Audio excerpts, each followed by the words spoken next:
The issue of free education, as far as we are concerned today, is only a declaration and a commitment. And we all know that, like any other government in the world, the government which leaves us in South Africa is not immune from making commitments and not fulfilling them. So we have a responsibility to be security guards of this commitment of free higher education. We must go and meet DM Manamela and Minister Pando to tell us how far are they, on a quarterly basis, how far are they and what are the challenges. Because we don't want next year to come here and be told that students cannot register for free because there were certain glitches in the implementation. So that is your role as students. That is how that resolution of the ANC affects you. Comrades, we have, with the president, made a commitment to have an economic advisory council. This also flows from the resolutions of the African National Congress in Nazareth. Comrades, an advisory council is a group of people that will advise the president on economic issues. And we can't claim today that there is one school of economic thought. In fact, if anything, in South Africa, we have been prisoners of neoliberalism, which has not done much, but instead have pushed more black people below the poverty line. So in this advisory council, it is your role as students to write papers. It is your role as students to comment and ensure that by the time the advisory council meets and submits to the president, alternative economic growth models are there. These alternative economic growth models must include the nationalization of mines and other strategic sectors of the economy. These alternative economic models, comrades, must include the fully running state-owned bank to give young people with bright business ideas loans, to give young people who want to pursue their post-grad loans which are interest-free, because they said free education will only be up until the first degree. That is your role, comrades. No one is going to do that for you. You can't relegate your role as students and young people.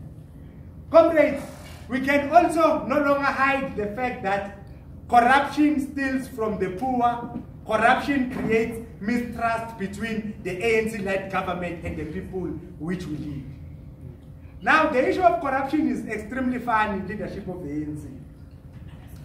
It has become a political ball game. It shifts, If today you are in the dining table where the spoils of corruption have been shared, you are very quiet and instead you become a defender of corruption. If tomorrow we are flushed out of the patronage network, you become the most critical person against corruption. So if we want to fight corruption successfully, one of the things we must do is to have genuine fighters of corruption who will fight it even when it is done by their friends. Genuine fighters of corruption who will learn from Chairman Mao that to let wrong things slide because they are done by a fellow countryman or an acquaintance is liberalism and it is dangerous to the revolution. That is what we must deal with, comrades. So as we fight this corruption, as we create institutions of fighting this corruption, it must not have eyes. We must fight everyone who is corrupt, comrades. But students have got a responsibility to go deeper and tell society that the problem of corruption is inherent in the system of capitalism. It is and if the South African government wants to reduce its exposure to corruption, it must increase its capacity and stop relying on consultants and service providers. Your struggle of insourcing security those are real struggles, comrades. So as we fight corruption, we must go to its root cause. What are the problems? What are the causes?